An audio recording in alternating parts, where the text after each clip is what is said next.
Hi, Till Deaf family. It's Dr. Roz, and we're back with week 5 of our 7-week series of 7 reasons why not to get married if you are dealing with these particular things in your life. Or these are some of the things that you need to work out before you say, I do.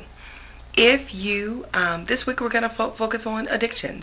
So if you're a person that is struggling with addictions, any kind, porn, sex, if you're a sex addict, drugs, alcohol, food, gambling, anything that is taking place compulsively and you no longer have control over it, then this message really is for you. So let's talk about, what does addiction mean? Addiction is a brain disorder, a chemical brain disorder that causes individuals to compulsively act or do things that they cannot control. And when we think about most people that have an addiction problem, we kind of get this idea like, why don't they just stop? Well, unfortunately, they're at a point, they built up such a tolerance to whatever it is, that they're at a point that stopping is no longer they're no longer able to stop on their own accord without treatment. So let's just talk about how addiction can actually affect the family. Now, families that are dealing with someone that has an addiction, this really is for you. And this is what I want you to understand, because I am working with people that, deal with different addictions every day, dealing with their families. The main question is, why won't they just stop? Why is the family not enough? Why can't they get it together for us? And what you have to understand is that when a person has an addiction, they're in denial, and for them, when they're chasing that high, that's all they think about. It has nothing to do with their level of loving you, with their level of caring about you. It has nothing to do with that. They still love you the same. They still care for you the same. But it is a disease, and it's impulsive and compulsive, and so they can't stop it. And you will notice, like, once they come down from the high, they have all this remorse. They say they're not going to do it again, and truly they mean it. Truly they really don't want to do it. What person really wants to put their family through, a lot of struggles? Nobody really just signs up to do that. Like I tell my clients all the time, when an individual, smokes that first, hit that crack pipe for the first time, like, nobody grows up saying, I want to be a crackhead when I grow up. I want to be a weed head when I grow up.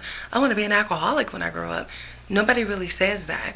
But people get caught up in social situations where they use this drug or use whatever, their drug of choice is, and it becomes overwhelming and it overtakes them, and before they know it, they're addicted. Plain and simple. No one really tries something saying, I want to be a drug addict. Let's just be real. People don't do that. So I often, tell this to my students, also to my clients, and when I'm in the community working with youth, really, when it says say no to drugs, really you should say no to drugs. There's a reason why Nancy Reagan came up with this statement to say no to drugs, because it really does destroy families. Now, this is my personal opinion, but I'm sure it could pass for a professional opinion. Alcohol is probably going to be one of the worst drugs out there, and the reason being is because it's legal. And no one's going to stop you if you walk into a liquor store and you buy 3 kegs, and they're not going to say, hey, young man, hey, young woman, where are you going with all the alcohol? No one's going to say that. Reason being, they're going to get the money and keep it moving. If you're 21, they could care less what happens once it leaves their store. And the thing about alcohol is that it is one of the only drugs that you actually need medical attention when you are trying to detox from alcohol. And the reason being is because your body gets so dependent on the alcohol that it now needs the alcohol to just function. And when you try to just quit cold turkey, your organs will shut down and you'll literally die, unfortunately. So, alcohol starts out as a very social thing, but it can be very, very, very, very destructive. as with any other drug, can be very, very destructive. So if you are an individual that, or if you have a family member that does have an addiction problem, just know that they're going to be in denial. And the reason why people are in denial, because they look at the next person, they look at what media says a drug addict looks like, or an alcoholic looks like, or a sex addict looks like, and they say, oh, I'm not like that person. There are a lot of functioning addictions that walk around, that come to work every single day. They've gotten used to functioning while under, while under the influence. I mean, I remember being on campus and people would have tea bottles with Hennessy in it at 8 a.m., or walking around with a Sprite bottle full of vodka. People find ways to get their addiction. And let's talk about the truth about addiction. Really what it is that, people are chasing that first high. And the truth is, you'll never get that first high again, which is why tolerance it builds up, because you're taking, trying to get that first high, and you never get it again. And so you feel like you need to take more to try to get that first high. And it doesn't work. It doesn't work at all. So really, this is what I'm saying to you. If you are one of those functioning, addictive people, like you can still maintain a job, you're still maintaining your household, but you got this little habit on the side that sometimes get out of control, really, really take it to heart to try to get treatment for that, because just because you're functioning in this moment doesn't mean within the next 6 months you won't be functioning. You may spiral down. And it definitely happens. And here's another thing about addictions. Remember last week we talked about the CAB effect, about, your cognitions or your thoughts affect your emotions or your affect, and then your thoughts and your emotions affect your behavior. Well, in addictions really aren't the problem. Addictions are symptoms of whatever the problem is. It's an emotional disturbance. And so if a person is dealing with negative thoughts, and then they're feeling horrible, and they're having these negative feelings, then of course they're going to have negative behaviors. And addictions become a part of the inappropriate and negative behaviors, simply because the person has not dealt with their negative thoughts, nor have they dealt with their negative emotions. So my advice to you is that if you are dealing with someone that is dealing with an addiction, please do not look at addiction as the problem. It is a symptom of the problem.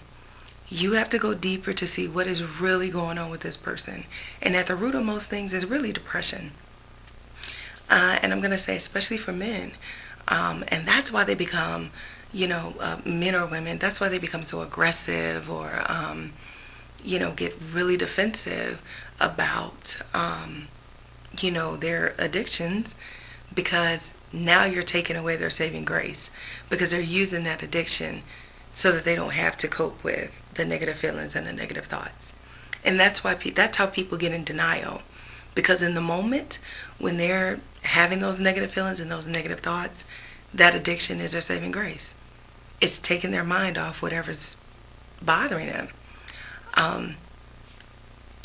So to them, it's not a problem. It's helping them until it gets out of control, and then they no longer can control it, and then it becomes a compulsive act.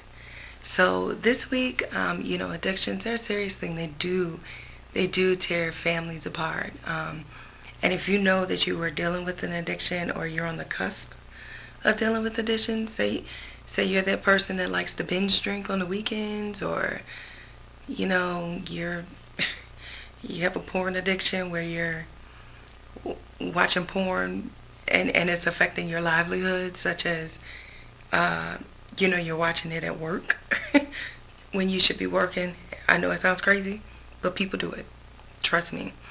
Or, if you're a sex addict, if you're this person that just goes out and has like all this random sex, knowing that HIV is out there, herpes, HPV, all these things are out there, but yet you still just go out and, you write it off as, I'm living a life, I'm just getting mine. Please, please, please, please, please, I am just asking you to think about your actions and think about how it's truly affecting you as well as your family. And what we all need to understand is that whatever we do affects the people around us. So our actions are not just our actions alone. They don't affect us alone. They affect everyone else that loves us. And so if you are dealing with an addiction, please, please, please, please, please, try to find treatment, try to find help. And there is nothing wrong with asking for help. Most people think that it makes you weak when you ask for help, but the truth of the matter is that makes you very strong and very courageous to recognize that you have a problem and you need help dealing with it. So please check out our website. We'll have some resources on our website if you are dealing with some addictions that you can go on to check out to try to help you find, treatment in whatever area you are in. Drop us a line if you're scared to reach out to someone. Drop me a line, hit me on our website, www.tilldeathinfo.com, and, I will look for a referral for you in your city, because it's very important. It's very important to Kill and I that you are functioning at your best when you're trying to bring a family in this world and when you have people under you. And parents, I gotta say this. If you are someone that has like this addiction, you got to think about your actions and how it affects your kids. Because what they see you do, they will mimic. They will do it. And so, if your child gets so strung out, you don't want your child to be the one to say, well, my mom and dad introduced it to me. I used to smoke weed with my mom. I used to smoke weed with my dad. I used to get drunk with my mom. I used to get drunk with my dad. So you just don't want to be the person that is putting the wrong influence on your child. A la Charlie Sheen, while he thinks he's winning, really he's not. He's not, because his kids are going to suffer. His relationships with his kids are going to suffer. His relationship with himself has already suffered. I'm sure his family is all tapped out in trying to deal with him. And until he realizes how much he's ruining everything around him, he's going to keep doing this thing because it's a high for him. He's not dealing with his real issue. And obviously his real issue has got to be some depression, some low self-esteem. He's not really feeling good about himself. Because, how otherwise do you explain someone making over $1 million an episode, yet their personal life is a wreck?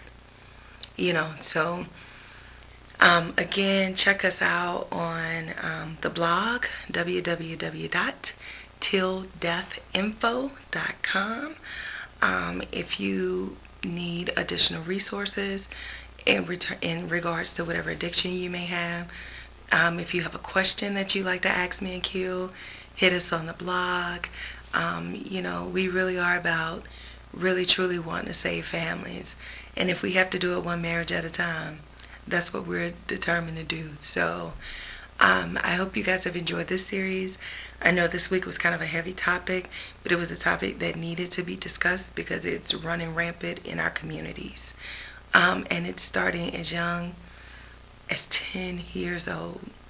When I see high 10-year-olds smoking weed, it breaks my heart. Or when I see them drinking, it breaks my heart. But if mom and dad are doing it, it's normal to them. It's the thing to do. It's got to be okay if mom and dad are doing it. So I just want to give you guys food for thought. Don't mind my dog barking. Sorry about that. Just wanted to give you guys food for thought. Check us out on the blog. And if you have any questions, just hit us on the blog. Peace, love you guys, and have a good week.